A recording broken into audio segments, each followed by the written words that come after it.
Hello friends, welcome back to the Manzil Bharat. कैसे हैं आप सब? I hope you all are fine. आज हम करेंगे अगस्त 2024 के current affairs, pending current affairs. एक लेक्चर जो है इसका अपलोड हो चुका है। अराउंड 20 क्वेश्चंस हमने डिस्कस किए थे। आज जो भी टॉपिक्स बच गए हैं उनसे रिलेटेड एमसीक्यूज को आज हम कर लेंगे एंड इसके साथ हमारे अगस्त 2024 के करंट अफेयर्स भी कंप्लीट हो जाएंगे। सो जनवरी से लेकर अगस्त तक के सभी करंट अफेयर्स जो है हमने कंप्लीट कर लिए हैं। एक सेपरेट प्लेलिस्ट है हमारे यूट्यूब चैनल पर, आप वहां जाके इन सभी करंट अफेयर्स को एक बार चेकआउट कर सकते हैं। उनको आप उनसे अपनी जो नॉलेज है उसे थोड़ा सा एनहांस करा सकते हैं। और यहाँ तक पीडीएफ का सवाल है, आप बच्चे अक्सर पूछते रहते हैं कि लेक्चर्स के पीडीएफ्स कहाँ से मिलेंगे। तो सभी लेक्चर्स के पीडीएफ, जितने भी लेक्चर हमारे यूट्यूब चैनल पे अपलोड हो रहे हैं एमसीक्यूज सीरीज में, वो सब आपको टेलीग्राम चैनल पे मिल जाएंगे। टेलीग्राम चैनल का लिंक आपको डिस्क्रिप्शन बॉक्स में मिल जाएगा। आप टेलीग्राम चैनल को ज्वाइन कर सकते हैं और वहां सभी पीडीएफ आपको अवेलेबल करा दी जाएंगे। साथ ही आप हमारी जो मंजिल भारत की ऐप है वहां पे जाके भी इन पीडीएफ्स को ले सकते हैं। वहां फ्री मटेरियल के सेक्शन में आपको सभी पीडीएफ्स मिल जाएंगे। ठीक है, तो चलिए स्टार्ट करते हैं। आज का जो पहला क्वेश्चन है अगस्त 2024 के करंट अफेयर्स पार्ट 2 का, that is veteran Yamini Krishnamurthy passed away recently at the age of 83. She is related to which dance? तो अभी रिसेंटली एक डांसर जो यामिनी कृष्णमूर्ति के नाम से है, she passed away at the age of 83। आपको बताना है कि वो कौन से डांस से रिलेटेड है, कौन से क्लासिकल डांस से रिलेटेड है, कथक, उड़ीसी, मणिपुर या Bharatanatyam. So she is related to Bharatanatyam. Clear? आगे बढ़ते हैं क्वेश्चन नंबर 2 की तरफ। Question number 2, which sports have been depicted in the commemorative stamp issued by Department of Post on 33rd Paris Olympics? So जो recently Paris Olympics हुआ है उसमें एक पोस्टल डिपार्टमेंट ने, भारत के इंडिया पोस्ट डिपार्टमेंट ने एक स्टैम्प को इशू किया है पेरिस ओलंपिक की स्टार्ट को सेलिब्रेट करने के लिए। और उसमें उस स्टैम्प पे कुछ स्पोर्ट्स जो हैं वो मेंशन किए गए हैं, उनकी पिक्चर्स शो की गई हैं। आपको बताना है कि इनमें से कौन से स्पोर्ट्स हैं जो उस पर पिक्चर उस स्टैम्प पे शो किए गए हैं। Javelin throw, table tennis, sailing, shooting, archery, field या रेसलिंग। सो इनमें से कौन सा पोर्शन जो है, कौन से स्पोर्ट्स जो है उस पर शो किए गए हैं? So it is javelin throw को दिखाया गया है, टेबल टेनिस को दिखाया गया है, देन सेलिंग को दिखाया गया है एंड फील्ड। सो दिस 4 जो स्पोर्ट्स हैं दैट आर मेंशन्ड और shown you can say in the commemorative stamp which has been issued by the Department of the Post. Clear? चलिए क्वेश्चन नंबर 3 की तरफ बढ़ते हैं। Question number 3 is who has been conferred with Fiji's highest honor, the Companion of the Order of Fiji in August 2024. तो Fiji country का सबसे बड़ा honour किसे दिया गया है? द्रौपदी मुर्मू जो हमारे देश के प्रेसिडेंट हैं, राष्ट्रपति हैं, Jagdeep Dhankhar, S Jaishankar, Narendra Modi. So the correct answer is our president Droupadi Murmu. इनको अभी कन्फर किया गया है companion of the order of Fiji, जो कि फिजी कंट्री का सबसे बड़ा, आप एक तरह से कहें, ऑनर माना जाता है। अगर फिजी की कैपिटल की बात करें so that is Suva. Suva is the capital of Fiji. Currency की बात करें so that is Fijian dollar, currency of Fiji. तो इस तरह से अगर कोई कंट्री न्यूज में रहती है तो उसकी कैपिटल का, करेंसी के बारे में आपको नॉलेज होनी चाहिए। क्लियर? बढ़े आगे क्वेश्चन नंबर 4 की तरफ बढ़ते हैं। India will host the first bay of Bengal initiative.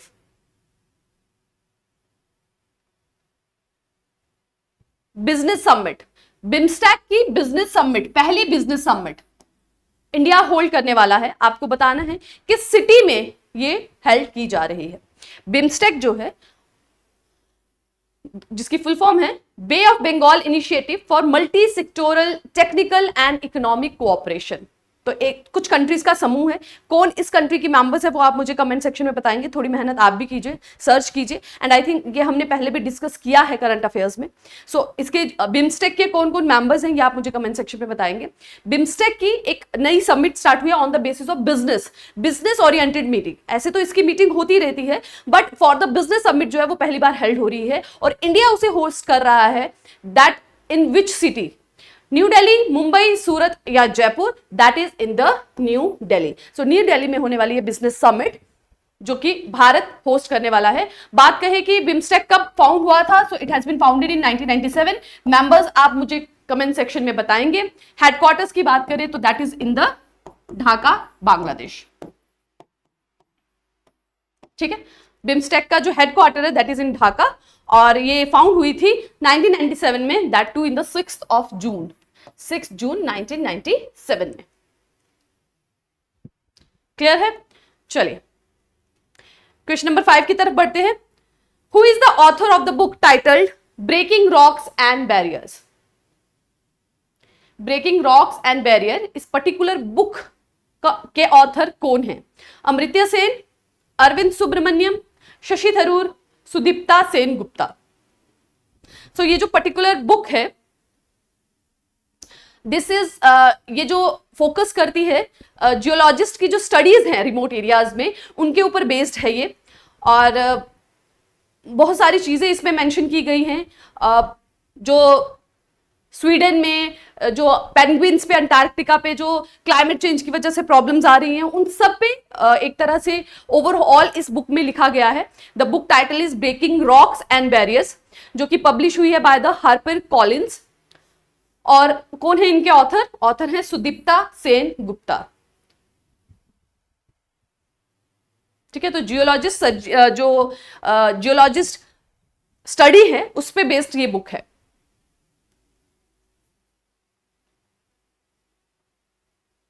Question number 6, Hiroshima day is observed every year on which day? Hiroshima day second world war के टाइम पर हिरोशिमा और नागासाकी पे बॉम्ब्स जो है यूएसए ने गिराए थे और हिरोशिमा डे जो एक तरह से ब्लैक डे आप कह सकते हैं, जिस दिन हिरोशिमा पे बॉम्ब ड्रॉप हुआ था जापान की एक सिटी, और जिसके आप एक तरह से कहें आफ्टर इफेक्ट्स काफी देर तक देखे गए। वहां पे जो भी बच्चे पैदा हो रहे थे उनमें जेनेटिक डिसऑर्डर, क्रोमोसोमल डिसऑर्डर्स जो है वो देखे जा रहे थे।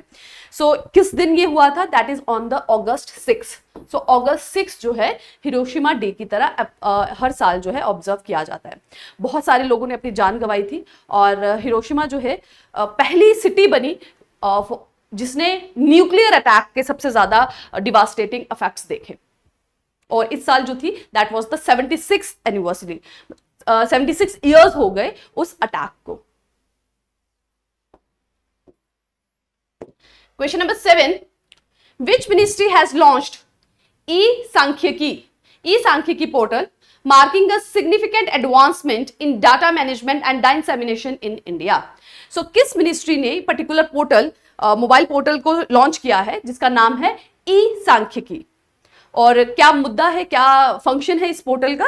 डिसेमिनेशन का, इंफॉर्मेशन को स्प्रेड करने का, फैलाने का, डाटा को प्रॉपर तरीके से मैनेज करने के लिए और इंफॉर्मेशन को स्प्रेड करने के लिए। तो किस मिनिस्ट्री ने ये लॉन्च किया है ई-सांख्यिकी portal? Ministry of commerce and industry, ministry of labour and employment, ministry of finance, ministry of statistics and programme implementation.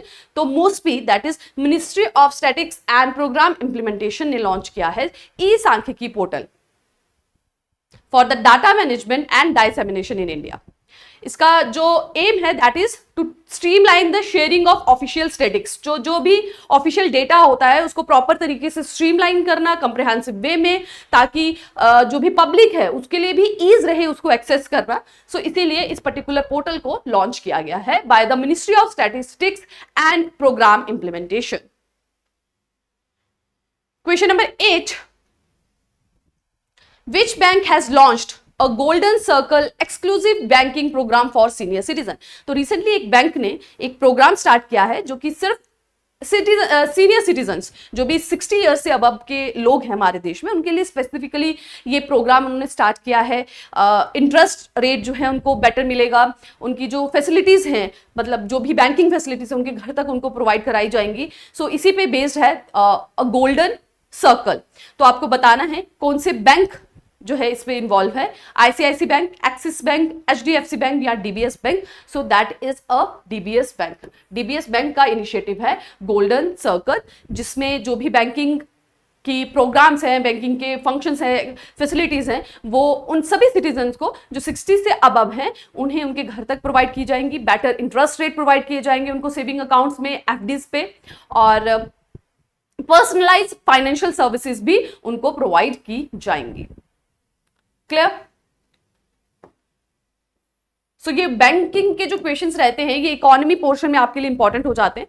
कोई भी किसी पर्टिकुलर बैंक ने जो नई चीज इन्वेंट लाई हो, नई चीज इशू की हो, तो उससे रिलेटेड ये क्वेश्चन आपके लिए इंपॉर्टेंट हो जाता है from the economic section.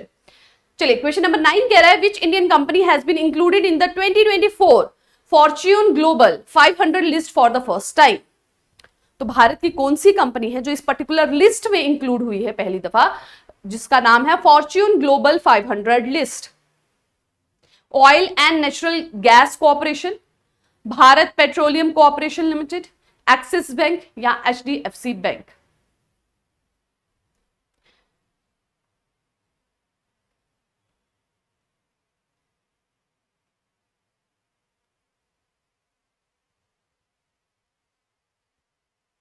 Okay, सो इस लिस्ट में पहली बार आपको बताना है कि कौन सी कंपनी पहली बार इंक्लूड हुई है। सो दैट इज एचडीएफसी बैंक। ठीक है, एचडीएफसी बैंक जो है वो पहली बार इसमें इंक्लूड हुआ है। 9 अदर कंपनीज भी इंक्लूड हुई हैं, बट वो पहले भी इस लिस्ट में आती रही हैं, बट जो एचडीएफसी बैंक है उसका नाम पहली बार इस लिस्ट में इंक्लूड हुआ है, जिससे इंडिया का जो रैंक है वो 88 से इंप्रूव होके 86 पे आ गया है। ठीक है, और अगर हम कहें टॉप रैंक की, तो दैट इज टॉप रैंक इस लिस्ट में जो टॉप रैंक रहा है इंडिया के टर्म्स में, that is RIL, that is Reliance India limited. वो हमेशा से टॉप पे रही है और उसने अभी अपना स्टेटस मेंटेन किया है, that is top rank Indian company. ठीक है, तो इंडियन की कंपनीज में जो सबसे टॉप पर रही है that is RIL, that is Reliance Indian limited, और जो फर्स्ट टाइम इंक्लूड हुई है दैट इज एचडीएफसी, और इसको मिलाकर टोटल कंपनीज जो इस लिस्ट में इंक्लूड हो गई हैं वो है 9, और जिससे इंडिया का रैंक इंप्रूव हो गया है फ्रॉम 88 टू 86। 88 से अब रैंक हो गया है 86। क्लियर? चलिए आगे बढ़ते हैं क्वेश्चन नंबर 10 की तरफ। 5 major payment companies have applied to join the RBI pilot program for India Central Bank Digital Currency। तो RBI डिजिटल करेंसी को इशू करना चाह रही है और उसके लिए एक पायलट प्रोग्राम स्टार्ट किया गया है। पायलट प्रोग्राम क्या होता है कि जब भी कोई फुल फ्लेज्ड आपको पॉलिसी या कोई नई चीज आपको लानी होती है तो उसको ट्रायल बेसिस पे रन किया जाता है स्टार्टिंग में। तो डिजिटल करेंसी को लाने की बात की जा रही है आरबीआई द्वारा, और एक बार आरबीआई उसे इशू करेगी तो वो गवर्नमेंट सेक्शन हो जाएगी। ठीक है, सो ऑलरेडी वर्ल्ड में बहुत सी कंट्रीज हैं जो डिजिटल करेंसी को इशू करती है, नेशनलाइज्ड डिजिटल करेंसी को इशू करती है। सो आरबीआई भी ये स्टार्ट करना चाह रही है इन द फॉर्म ऑफ ई रूपी, और इस चीज में 5 मेजर पेमेंट कंपनीज ने आरबीआई के साथ जो है ज्वाइन किया है फॉर दिस पायलट प्रोग्राम। आपको बताना है वो 5 कंपनीज कौन सी हैं। तो ये पांचों कंपनियों के नाम आपको पता होने चाहिए। कभी आपसे पूछ भी सकते हैं कि इन ऑप्शंस में से कौन सी कंपनी है जो पायलट प्रोग्राम में इंक्लूड नहीं है। ठीक है, तो सभी 5 कंपनीज के नाम यू नीड टू नो। सो क्या क्या नाम है? सो the correct answer is option number D, that is Google पे, फोन पे, Amazon पे, क्रेड एंड मोबीविक। तो ये 5 कंपनीज हैं जिन्होंने आरबीआई के साथ एक तरह से कोलैब किया for the pilot programme for launching digital currency.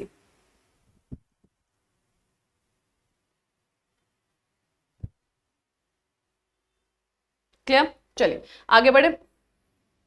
Question number 11,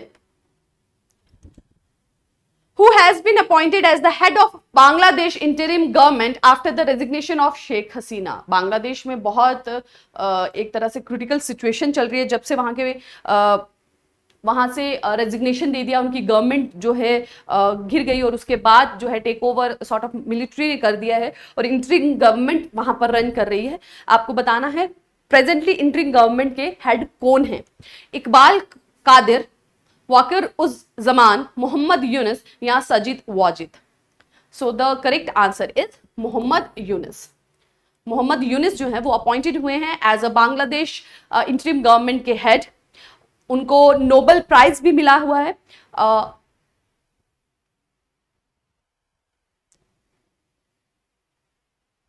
और प्रेजेंटली वही बांग्लादेश के हेड हैं। जब तक नई इलेक्शंस नहीं होती तब तक इंटरिम गवर्नमेंट को वही रन करेंगे।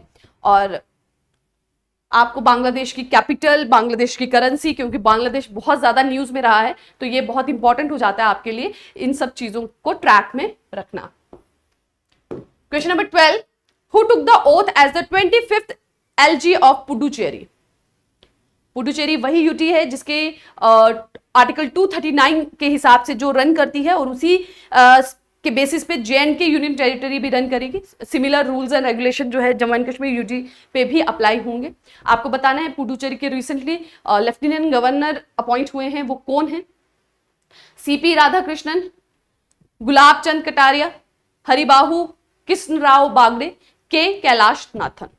सो the correct answer is option D, that is K Kailash Nathan. वो चुने गए हैं as a lieutenant governor of Puducherry, 25th lieutenant governor of Puducherry. और वो रिटायर्ड गुजरात कैडर के IAS ऑफिसर हैं और first full time lieutenant governor of Puducherry होंगे since Kiran Bedi left in 2021। इससे पहले किरण बेदी उनकी लेफ्टिनेंट गवर्नर थी पुडुचेरी की। ओके, चलिए question number 13, national handloom day is celebrated every year on 7th August to honour the nation's handloom weavers and to shed spotlight on the Indian handloom industry. Which year was the first handloom day celebrated? तो हर साल 7 अगस्त को handloom day celebrate किया जाता है। हमारे देश के जो कारीगर हैं उनको एक तरह से प्रोत्साहित करने के लिए इस दिन को बनाया जाता है। तो पहली बार नेशनल हैंडलूम डे कब सेलिब्रेट किया गया? 2014 में, 15 में, 16 में या 17 में? So it was first time celebrated on 2015 by prime minister Narendra Modi in Chennai. Chennai में ये पहली बार जो है सेलिब्रेट किया गया था और उसके बाद हर साल 7 अगस्त को नेशनल हैंडलूम डे बनाया जाता है। Next question, question number 14. Who has been elected as the new chairman of ICC? So international cricket council के नए चेयरमैन कौन चुने गए हैं? सौरभ गांगुली, रॉजर बिनी, अनिल कुंबले, जे शाह। सो ICC के इंटरनेशनल क्रिकेट काउंसिल के नए चेयरमैन चुने गए हैं जे शाह। सो जे शाह जो है वो नए चेयरमैन है ICC के और वो ग्रेग बार्कले को सक्सीड करेंगे और अपना चार्ज एज्यूम करेंगे फ्रॉम December 1। ठीक है, अभी प्रेजेंटली ICC के चेयरमैन कौन है? Greg Barclay.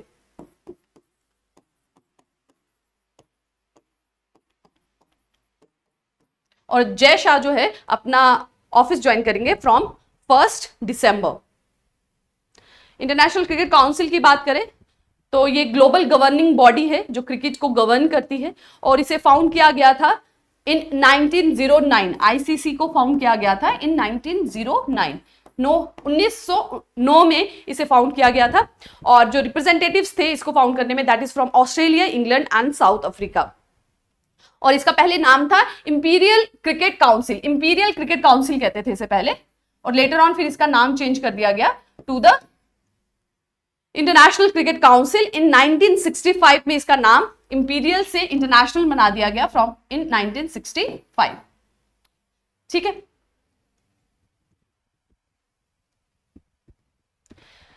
आगे बढ़े question number 15। Which exercise did the Indian army recently conduct in Ladakh? So Ladakh में इंडियन आर्मी ने एक एक्सरसाइज कंडक्ट की है, आपको उस एक्सरसाइज का नाम बताना है। Snow Parvat, tiger triumph, operation Parvat,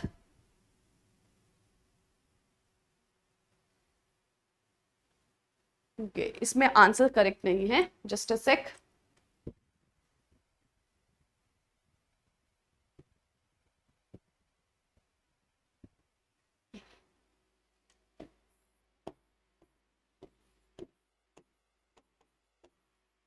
okay, this is the correct answer, option number C, that is Parvat प्रहार।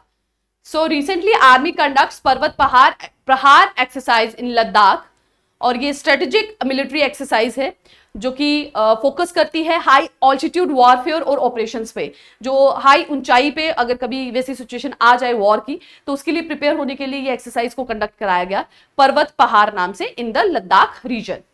और ये जो भी एक्सरसाइज कंडक्ट कराई जाती है इंडियन आर्मी, एयरफोर्स, नेवी के द्वारा, वो जस्ट टू रेडीनेस चेक करने के लिए होती है कि इनकेस अगर कभी ऐसी सिचुएशन आ जाए तो हमारी आर्मी जो है, हमारी फोर्स जो है, डिफेंस फोर्सेस जो है, वो हमेशा उसके लिए प्रिपेयर रहे, उनकी इफेक्टिविटी बनी रहे, उनकी रेडीनेस रहे। क्योंकि ये जो है लद्दाख का नो की वो जो बॉर्डर है that is close to the China, और हमेशा जो है एक हॉस्टाइल कंडीशन वहां पे बनी रहती है। सो क्या नाम है एक्सरसाइज का? दैट इज पर्वत प्रहार। Question number 16, former chief minister of dash, that is Buddhadev Bhattacharya passed away at the age of 18। तो बुद्धदेव भट्टाचार्य पास हुए हैं अभी 80 ईयर्स में, वो एक्सपायर हुए हैं। आपको बताना है उनकी वो किस स्टेट के चीफ मिनिस्टर रह चुके हैं, उड़ीसा, वेस्ट बंगाल, आंध्र प्रदेश या Kerala. So the correct answer is West Bengal. So Buddhadeb Bhattacharya was chief minister of West Bengal. Question number 17, Quit India Movement Day is celebrated every year on August 9। Quit India Movement का जो दिन है वो हर साल 9 अगस्त को बनाया जाता है। In which year Mahatma Gandhi started the Quit India Movement। तो इस तरह से क्वेश्चन जो है डिराइव होते हैं। कोई इंपॉर्टेंट, जैसे जलियांवाला बाग जो मैसेकर हुआ था उसे अभी बहुत साल हुए, और उससे रिलेटेड आपसे हिस्ट्री का क्वेश्चन पूछा जा सकता है कि किस साल हुआ, किसने दैट मैसेकर जो है वो किया था, या जनरल डायर को किसने असैसिनेट किया। तो इस तरह से जो क्वेश्चंस है ना करंट अफेयर से बाकी सब्जेक्ट्स के क्वेश्चंस भी डिराइव होते हैं। जैसे क्विट इंडिया मूवमेंट जो है वो उसका दिन जो है सेलिब्रेट किया जाता है कब? अगस्त 9 को। तो आपसे क्वेश्चन पूछा जा रहा है कि कब मनाया, जो महात्मा गांधी ने क्विट इंडिया मूवमेंट को लॉन्च कब किया था? So that is 1932, 1939, 1942 या 1945। So the correct answer is 1942।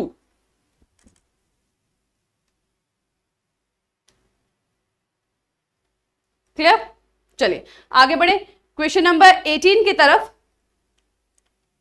Based on data compiled by the Sovereign Wealth Fund Institute, what is the rank of India's Reserve Bank of India around the world? तो भारत का जो सबसे बड़ा bank है, reserve bank of India, nationalised bank है हमारा जो, उसका क्या रैंक है according to Sovereign Wealth Fund Institute? 5th, 7th, 10th या 12th? So what is the India's rank, India's RBI rank according to the Sovereign Wealth Fund Institute?